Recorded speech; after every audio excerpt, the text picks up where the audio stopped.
مہینہ جس کو لوگ خلوت کا اور عبادت کا مہینہ سمجھتے ہیں، آپ صلی اللہ علیہ وسلم نے رمضان میں خود نکل کر اور صحابہ کو نکال کر میرے نزدیک تو اس وقت اس مجمع کے اندر سب سے زیادہ خوش نصیب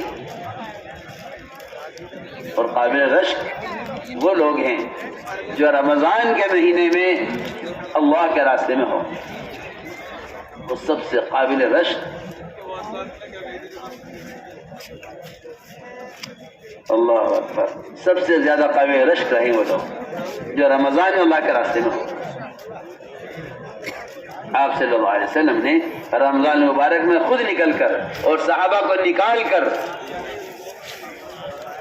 امت کو یہ سبق دیا ہے کہ کوئی فریضہ بھی ایسا نہیں ہو سکتا جو اللہ کے راستے میں نکلنے سے روک، کیونکہ اگر کوئی فریضہ بھی تمہیں اللہ کے راستے میں نکلنے سے روک دے گا تو پھر یاد رکھو کہ فرائض امت میں سے ختم ہو کر افراد کے درمیان سمٹتے چلے جائیں گے.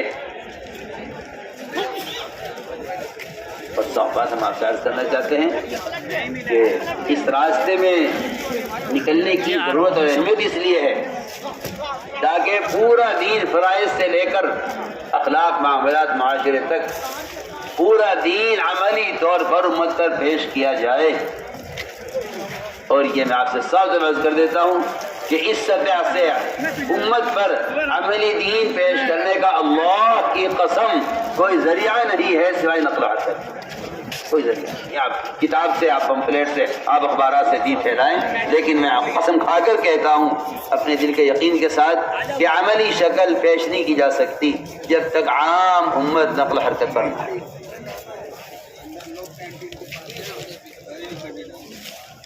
دعوت اور عبادت کو ایک وقت میں جمع کرنے کی جو قرآن کہہ رہا ہے اور جو سنت ہے آپ صلی اللہ علیہ وسلم کی، یہ سنت اللہ کی فضل سے اس زمانے میں اس دعوت کی نسبت پر نقل و حرکت سے یہ سنت وجود میں آ گئی. ورنہ میں صاف سمجھ کرتا ہوں کہ آپ عملی دین پیش نہیں کر سکتے، اور یہ بات آپ کے ذہن میں رہنی چاہیے کہ خود جا کر عملی دعوت اور عملی دین پیش کیے بغیر دعوت کا فریضہ ادا نہیں ہوگا. یہ ہر آدمی کے ذہن میں رہنا چاہیے جو میں کہہ رہا ہوں. میں آپ کو بتاتا ہوں، رمضان کا مہینہ تھا، جماعت روانہ ہوئی، ایک علاقے میں پہنچی. مسلمانوں کا علاقہ، اکثریت مسلمانوں کی آبادی دیہاتوں میں. دوپہر کو جماعت کے لیے گاؤں والے کھانا تیار کر کے لے آئے. جماعت ہے کھانا، جماعت نے کہا رمضان آیا ہوا ہے. رمضان کون کہا ہمارا رمضان ہے، رمضان ہمیں کھانا نہیں دیتا. وہ یہ سمجھے کہ رمضان ان کے امیر صاحب کا نام ہے. یہ حالت کتنی ہے.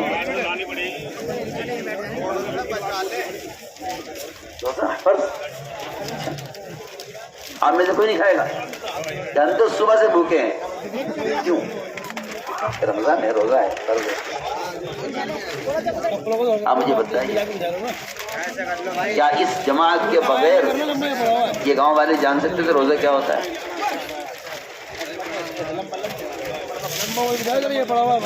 جماعت تو خود کہ جی ہم پر اصرار کرتے تھے کھانا کھانے کا، ہم ان کو روزہ سمجھاتے تھے، وہ سمجھتے ہمارا اکرام قبول نہیں کرتا. یہ ہم آپ سے بنیادی بات آپ سے یہ نقل و حرکت،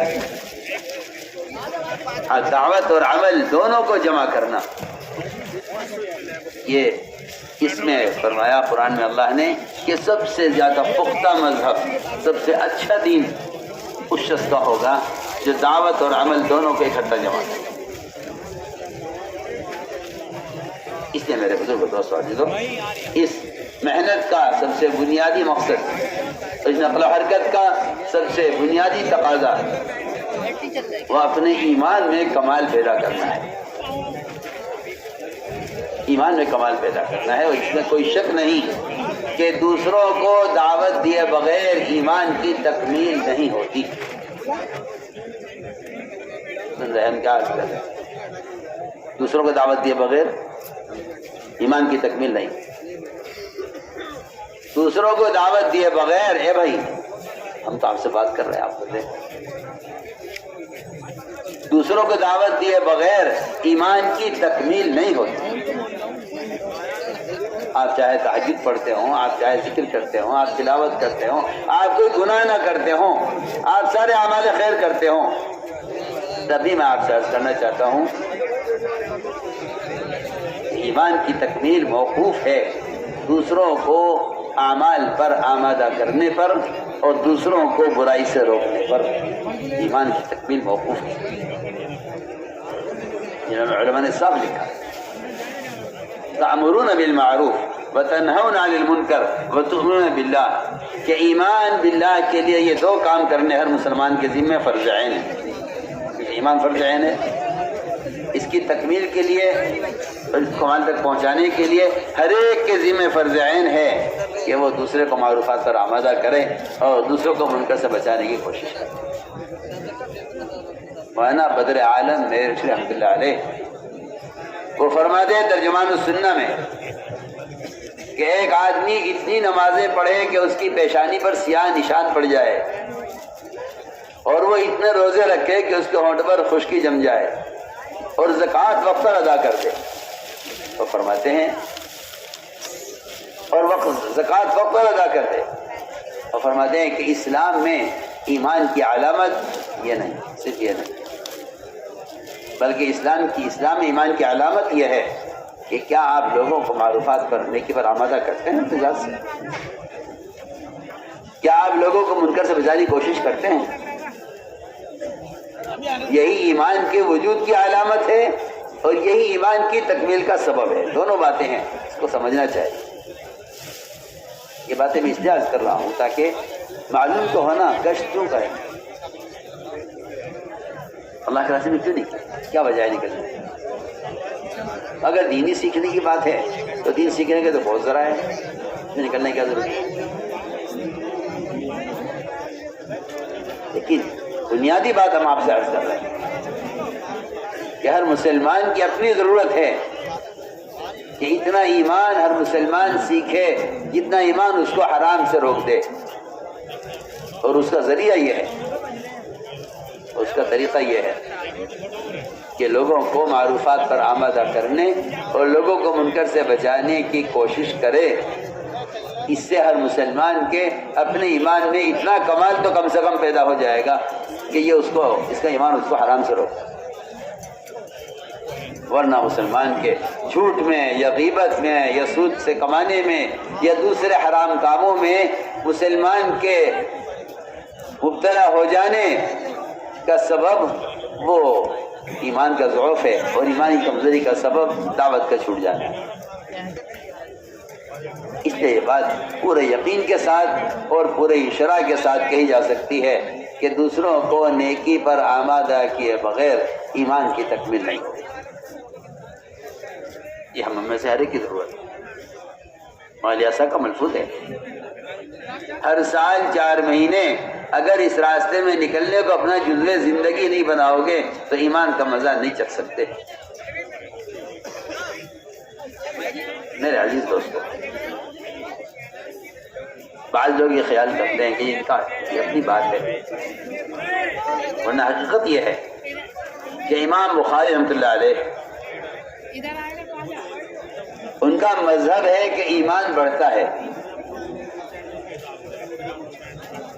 ان کا مذہب ہے کہ ایمان بڑھتا ہے، اور وہ اس بات کو ثابت کرنے کے لیے فرماتے ہیں کہ معاذ بن جبل رضی اللہ تعالی عنہ وہ لوگوں سے ملاقاتیں کرتے تھے اور لوگوں کو آمادہ کر کے کہتے تھے اجلس بنا نؤمن ساعتن، آؤ بیٹھو ہمارے ساتھ ایمان کے حلقے میں کچھ جگہ میرے پر ایمان لے۔ امام صاحب خود یہ فرما رہے ہیں کہ ایمان بڑھتا ہے اور اس کے بڑھنے کا ثبوت یہاں سے ہے، اور اس کے بڑھنے کی دلیل یہ ہے کہ حضرت معاذ بن جبل رضی اللہ عنہ جو سید العلماء کہلاتے ہیں، وہ لوگوں کو ایمان کے حلقوں پر جمع کیا کرتے تھے۔